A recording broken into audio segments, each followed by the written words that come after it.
This is why France obsesses me, because within 1 year, they had the massacre at Charlie Hebdo, most satirical, secular, atheist paper. They had the massacre of most of the staff of that magazine, and also a priest beheaded at the altar in Rouen as he was saying Mass.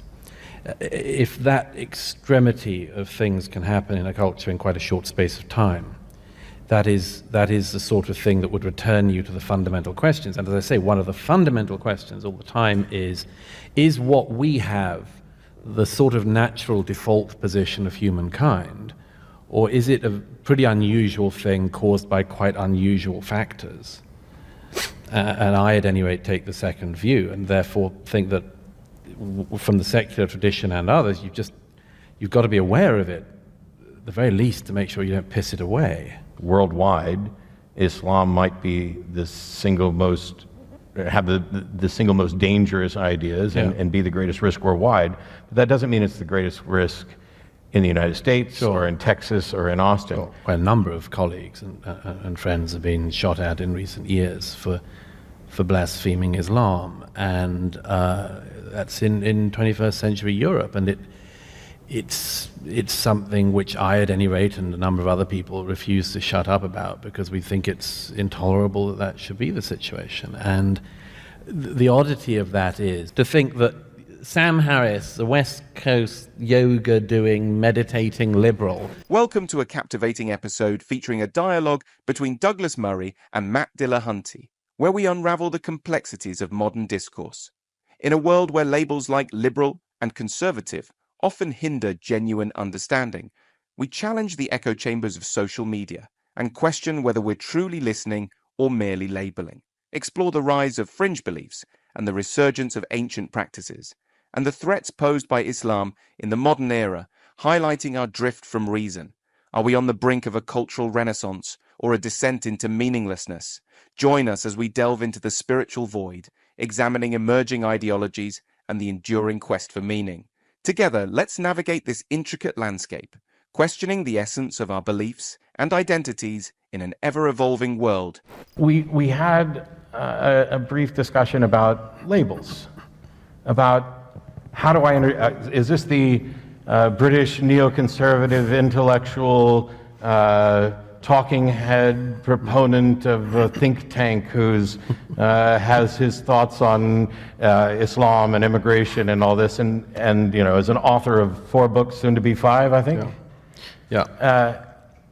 And that led to some concern about labels that I think we share in many areas. By the way, in Britain, if you introduce somebody as an intellectual, it's death. Nothing that kills something more. I have no fear of being introduced like that anywhere. I am concerned about labels these days, because we were talking before about the nature of the internet, and that nobody expected it to go this way of like unbelievable vitriol and rage and sort of grasping for short-term explanations for people. And political labels, and indeed some religious labels, become really unhelpful, because they become a sort of way to not listen to somebody in advance. You know, some of it can be useful, obviously, but by this stage, I kind of feel most political labels are a real problem. I wonder how much of it is maybe.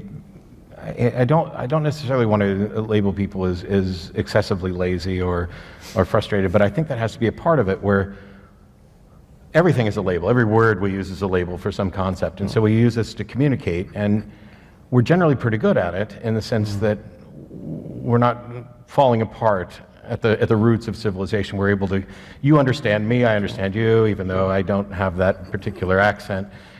We've sorted it out a little bit. But when we talk about the labels that we put on broader concepts, what I find happens quite often is they're either used as a way to dismiss without any actual substantive conversation, or they're used as a shorthand where you just assume the people you're talking to have the same understanding of the label that you do. Right. And that's not necessarily the case. No, and I don't want to belabor the point, but transatlantic, it's not a consistent language about politics. Where I'm from, liberal means something different from what it means here, for instance. And there's all sorts of words like that that don't travel. But no, I mean, I think that generally the problem of labels has been accentuated by social media, which has all sorts of advantages, has some serious drawbacks. And the main drawback, I mentioned this to Matt earlier, is that people who do the sort of things we do used to craft what we said and what we wrote in order to make sure, among other things, that an honest critic couldn't misunderstand us. And the strange thing about the era of social media and the internet is that you end up having to craft what you say and write in order to try to make sure that a dishonest critic also can't misrepresent you. It's an almost impossible task, but one we're obviously trying to find our way through. It's when it comes to the sorting out which are the honest critics and which are the dishonest critics, I find that's actually getting more difficult as well. In today's digital world, labels like liberal or conservative often block real understanding, turning discussions into echo chambers. These simple tags spread like misinformation on social media, overshadowing well-thought-out arguments. Quick viral posts replace deep conversations, making it hard to communicate honestly. Why stick to these labels when we could have meaningful talks that truly connect us? Are we really listening? Or just labeling? While I pretend to read minds on stage, I can't actually read minds. And so if somebody comes after something I've said on Twitter or Facebook or whatever, I have to spend a great deal of time before I even decide if I'm going to respond or how I'm going to respond. Is this individual confused? Have I not crafted my message clearly enough? Or is there some way I could reword the message to rehabilitate this individual? Or are they one of the dishonest ones, the people who are sometimes labeled the outrage brigade by my friend Seth? They're just never going to be happy no matter what you say, because you didn't say it exactly the way they wanted to in the time frame they wanted. Yeah, what I get is you didn't say it all in the 60 seconds we gave you, which, if you're dealing with the meaning of life or something, it's often hard to hit that moment. Yes. It's in the debates that I've often had with religious apologists, there's something called the Gish Gallop, which is named after Duane Gish, where the apologist will present 20 things that are wrong, right? Each of which would take you an hour to 10 hours to properly rebut. Yes. And then whichever ones you don't address, when it's their turn to speak next, they'll say, my opponent failed to address points 3, 4, 7, and therefore I win. Yeah. Well, the Times of London the other day reported on this Flat Earth Society that's now booming, at least booming to the extent that Flat Earth Societies can for the time being. But I mean, they had, I don't know, they had a conference the other day in London, and they got like 300 flat earthers who all had these points about like the horizon, no one had actually been to it. How do you know? And there was some amazing. Then they had T-shirts and things. You know, they obviously want people to know they're flat earthers and how dim they are. But you know, we weren't expecting that. We weren't expecting the Flat Earth Society to get a boom in the foreseeable future, and yet there they are. I can remember years ago, and I don't know how many people here watched a lot of episodes of The Atheist Experience, but there was an episode where I basically said, well, nobody believes in the Greek gods anymore. And that was a mistake because the emails came in. It didn't come pouring in, they trickled in, but it was still... What did they say? They said, oh, you're wrong. I actually still do believe in the Greek gods. And I was like, oh, that's a good joke. And then they were clearly offended and outraged that I would dismiss this as a joke. And so I had a brief conversation with one of them, and it's not worth repeating. But to be fair, it encouraged me to exercise more caution in making, grandiose claims of nobody believes this anymore. Oh, somebody does. You sort of hope that they're in a terrible internecine war with people who still worship the Roman gods. They just go at it late at night. Yes. I've done much the same thing with Christian apologists on occasion. There was an event where I had done a video about slavery, and every Christian apologist has a different pathway to try to rehabilitate the Bible's position on slavery. And so I was standing there with 4 of them, and they were all trying to rehabilitate this in a different way. In a world where outrage reigns supreme, the Flat Earth Society's rise mocks our trust in science, echoing the internet's conspiracy-laden chaos. Intellectual laziness thrives as debates drown in noise, not substance. The resurgence of ancient beliefs, like astrology, highlights our drift from reason. Amidst this, the call for informed skepticism rings clear. Will truth or volume prevail in this cacophony of ideas? The battle for clarity rages on. And so it was perfect because I just said, you four sort it out. When you figure out what the right answer is from God, come back and I'll address that one.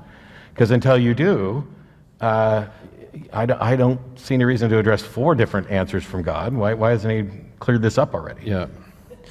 Were there any plausible arguments from them? I don't know. I never heard back from them after they... I suspect that there was not agreement. At least they'd all agreed it was bad. And they were trying to... You would hope so, but you would be mistaken. Really? Because there are people who go down that road that say that once upon a time it was perfectly moral and acceptable. And also that because ultimately it was in the benefit of those who were enslaved because they now had access to the true religion that they didn't have access to before. Right. God, it's a hell of a way to get it, isn't it? It's the worst route there. Yeah, salvation at gunpoint, I guess, kind of.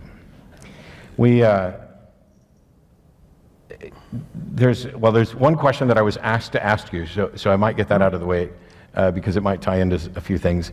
An internet friend of mine wanted me to ask why you encouraged atheists in Great Britain to go to church last Christmas.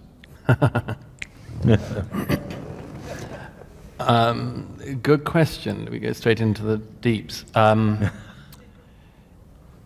Well, obviously Britain, where I'm from, and Europe more generally, the situation with religion is different from the situation you have here. I mean, there are all sorts of differences, all sorts of similarities, but we don't have in Britain a kind of any form of strong Christianity that I see as being any threat in the public sphere. I mean, our bishops are all basically on the verge of atheism, as far as I can see. If you get a bishop in Britain, I mean, the hardest thing to do for them is to affirm what was their creed. You know, it's filled with sort of God, as it were, you know. So we have the sort of doubting bishop as a sort of perpetual part of the comedy of British life. And so we don't have that assertive form of religion which can still exist here, and in certain states is very strong. And I think it's partly, I write a bit about this quite a bit in this recent book. I think that we are in a very strange place in Europe, in Britain, in our relation to faith. And for all sorts of reasons, of which we can get into, we are in this situation that a wonderful French philosopher called Chantal del Sol described as being in the situation that Icarus would have been in if he'd survived the fall.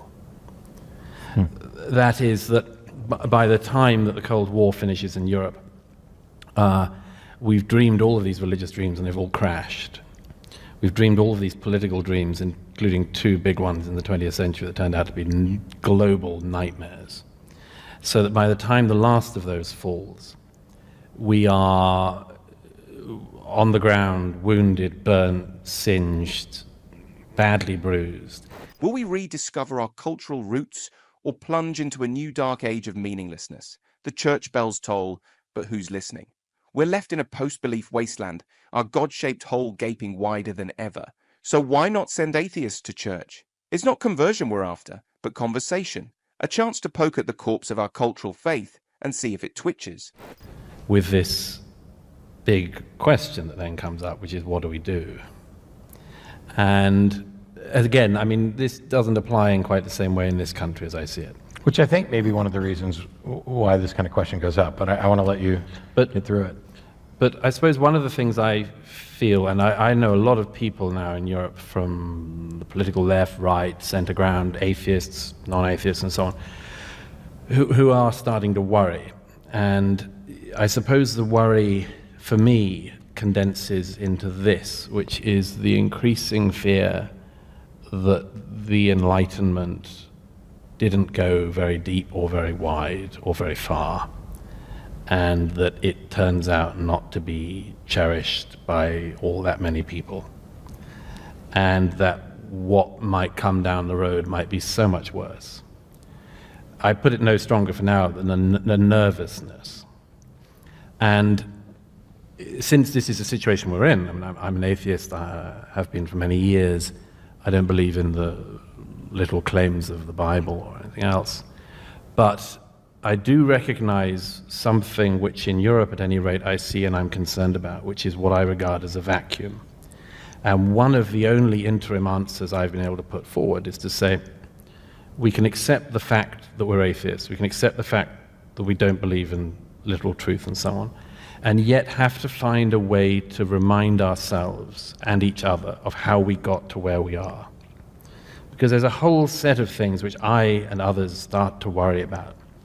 And one of the few ways I've found to try to explain this is to say that includes in engaging in parts of your past which you no longer believe in, at the very least to know how you got to where you are now. So I didn't say in that piece that people should go to church and praise the risen Lord, but to say to them, at least engage in the thing that got you to the place you are now and know how it happened. Let me put it another way very quickly. One of the most striking things, there's a British rabbi called Jonathan Sachs, who has some position here in New York as well. Some years ago I said to him, a slightly impertinent question, but I said, Rabbi Sachs, I know quite a lot of your congregation in London, and how can I put this, but they all seem to be atheists, or at least a lot of them. And without missing a beat, he said, oh, most of them, I'd have thought. And I said, you could see I was sort of slightly thrown, and I said, well, what do you take from that? And he replied rabbinically with a non-answer. He said, this year 98% of British Jews will be celebrating the holidays. And this is just an interesting way through a bit of this, it seems to me. Accepting the realities of where we are, but not casting people into it, particularly the people you and I both know and have come across, who find the position, once they arrive there, of atheism to be a very lonely place. We're spiritual archaeologists, digging through the ruins of faith for fragments of meaning. The Enlightenment's promise has faded, leaving us naked in reason's cold light. Atheists in synagogues, doubters in pews, we're all actors in a play we no longer believe in, yet can't stop performing. The God-shaped hole gapes, threatening to swallow us whole. Can we forge new narratives from the ashes of old beliefs? Or are we doomed to wander this godless wasteland, longing for a North Star we've extinguished?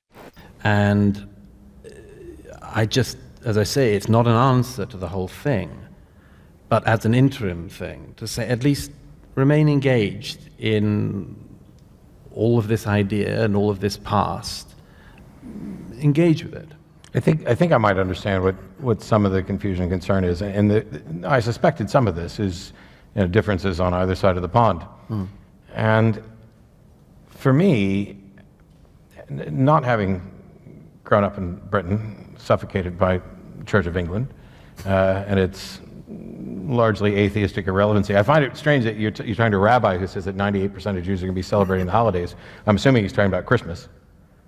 Oh, no, he's talking about the Jewish holidays. He's talking about the Jewish holidays. And yet, we know that studies have shown that 50% of Jews in Israel are secular.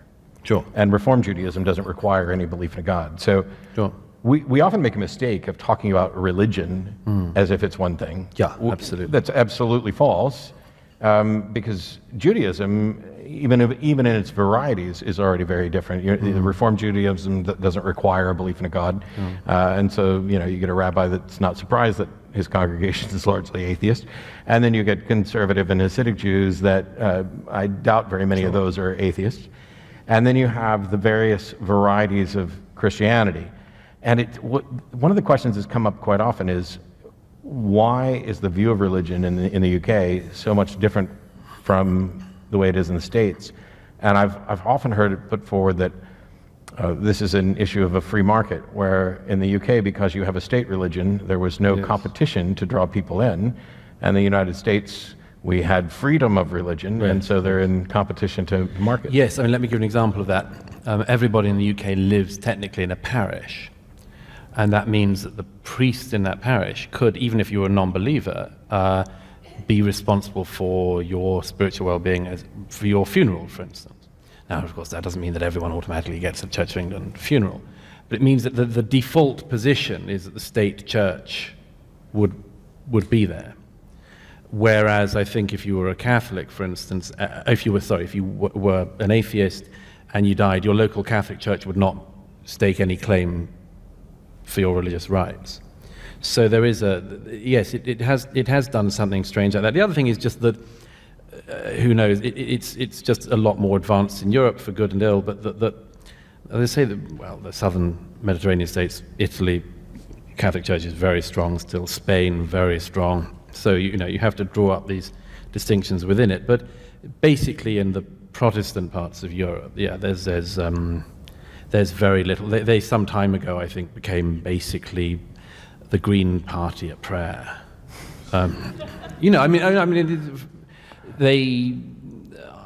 explain how important it is to tackle global warming and so on, which is all good, but it's not saying to people, you have to affirm the creed, otherwise you're going to hell.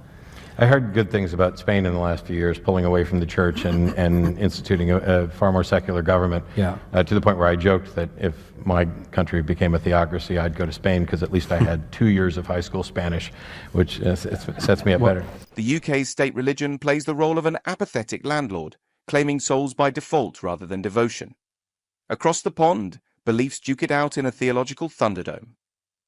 Europe's faith landscape is a patchwork quilt of eco-warrior Protestants and stubborn Catholic holdouts, while Spain's secular surge offers a plan B for American atheists. Judaism, meanwhile, runs the gamut from God-optional reform to ultra-orthodox, proving that even in disbelief, we can't quite shake the habit of tribal affiliations. Most striking is Ireland. I first went to Ireland, I did my first book in the late 90s, 2000. And then Ireland was still a very, very, it's the most oppressively religious country in Europe I'd been to. The Catholic Church had such a grip. Today, I don't think you could find a more secular country. It's really fascinating, and it's one thing in particular, which is a clerical abuse scandal, which has just turned the Irish people, understandably, against the whole thing.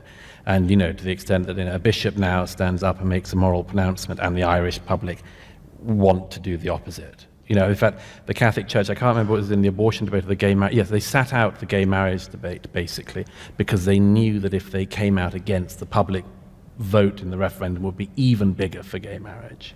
And the scandals, they go deep there. They're not just dealing with pederasts and child rapists. This was theft of children from unwed mothers and workhouses and just... and in living memory. Yeah. No, it's an extraordinary thing, but to see a society shift that fast in 18 years or so is a remarkable thing. Which kind of sticks a pin in what everybody who knows me knows I've been waiting to object to. If the fear is we're losing something, so as a stopgap measure, go back to what got you here. I might have a slight issue with going back to what got us here if the place we are is that we're bleeding and bloody on the ground after the fall. But one of the things that the secular community in the United States has been doing, for the longest time, atheism in the United States was a bunch of guys that look like me complaining about how much religion sucked and congratulating themselves for, getting the right answer to what I think is literally the easiest question: do I have enough reason to believe this? But as we move forward, and the percentage of the population that identify as nones, the NONEs, no religious preference and no religious identity, we've started to do things like, well, actually Sunday Assembly, I think, started in Britain, but it's here as well, and OASIS, and we're building landing places that are founded on principles of secular humanism, which can serve as one potential, moral and virtue guiding principle, but also create places for people to land when they find their way out of religion. Sure. And I'm happy to tell people, I go to church not for the reasons that you're suggesting, but I go to church more often than people would guess, because on the TV show, I want to make sure that I am not strawmanning Right. Religious views. Do you ever get surprised when you do that? Not anymore. No. There's been a massive change from when I was younger. I mean, I went to a Southern Baptist church primarily. I would occasionally go to Pentecostal churches because they had better concerts. And they would have the Christian rock bands of Petra and Carmen and stuff, and they'd all come to those churches. So I liked The those. very words Christian rock band just make me kind of come goose pimply. I feel the same way when I hear Christian magician, but that's another story. Ireland's rapid shift from devout Catholicism to secularism is a cultural earthquake driven by the church's appalling scandals. As the nuns rise, secular alternatives like Sunday assembly emerge. But can they truly replace our rich Judeo-Christian heritage? With Western civilization's foundations crumbling, we must ask, what fills the spiritual void? Are we ready for the new ideologies that might emerge from this vacuum? The stakes couldn't be higher. But growing up in those kinds of churches, I want to make sure that I'm not only relying on the version of Christianity Right. that I grew up with, Right. and that I'm not relying on something from 30 years ago. Yeah. So I will go to some of the churches. The mega churches, even most of the people I grew up with who were religious would look at most of the modern mega churches and say, well, that's not Christianity. Right. Now, I don't get to say what is or isn't Christianity. That's for them to decide. But it is very much, you don't get dressed up in your Sunday best anymore. You go in jeans and a t-shirt, and you're singing rock songs that have been perhaps mildly converted to be a little bit more about God. It's that some atheist on LSD wrote this song for the secular world, and the church has managed to co-opt it, and they've co-opted the slogans from everything. You'll have T-shirts of the McDonald's shirts, and they'll twist the McDonald's logo to be about Jesus and all this stuff. How do they do that? It is. What? So Seth Andrews, everybody loves Seth? Yeah. Yes. He hosts the Thinking Atheist podcast. He has a video up specifically going through the various things that Christian organizations steal. They twist it around. How do they get Jesus out of McDonald's? That's a Does anybody remember the unusual specific one from sentence to utter, McDonald's? I don't know, but there was Wow. They take Mountain Dew logos, everything, Right. and just turn it into this. It is very much a marketing thing, and I don't want to ever say that somebody's being disingenuous about their beliefs. Sure. But when we talk about, hey, maybe we've lost something, I don't think that I could ever send people to church for that reason, and it may just be a difference in the type of church that we're talking about.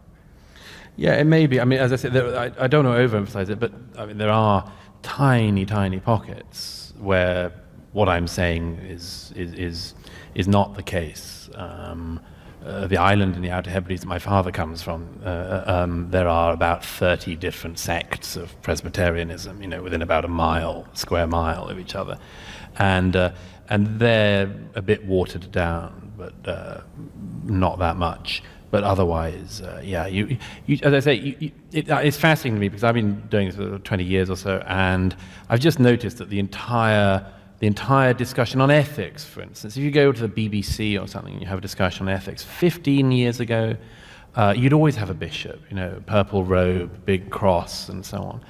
And now they just don't go for those guys. And when they do, those guys don't have much to add, it seems. I mean, you can, regret or otherwise, I don't particularly, but you can see they just don't know how to find a way into the discussions we're now having. And this is something I've actually been kind of standing in opposition to here, because you'll watch the news and there will be some member of the clergy on to comment on seemingly everything. I'm exaggerating slightly, but there'll be a political discussion and you'll have to get the minister's view of it. And it happens in the local communities as well as the national news. I remember a CNN brief piece, but it stuck in my mind forever because the banner behind them was, "Why do atheists inspire such hatred?" Modern Christianity's metamorphosis is striking. Megachurches blend pop culture with worship, while traditional clergy lose public influence. This evolution raises profound questions about faith's essence and cultural impact. As religious institutions adapt to secularization, we must consider the balance between relevance and spiritual depth. This transformation reflects broader societal shifts, challenging us to reassess religion's role in contemporary life. Are we witnessing innovation or dilution of faith's core principles?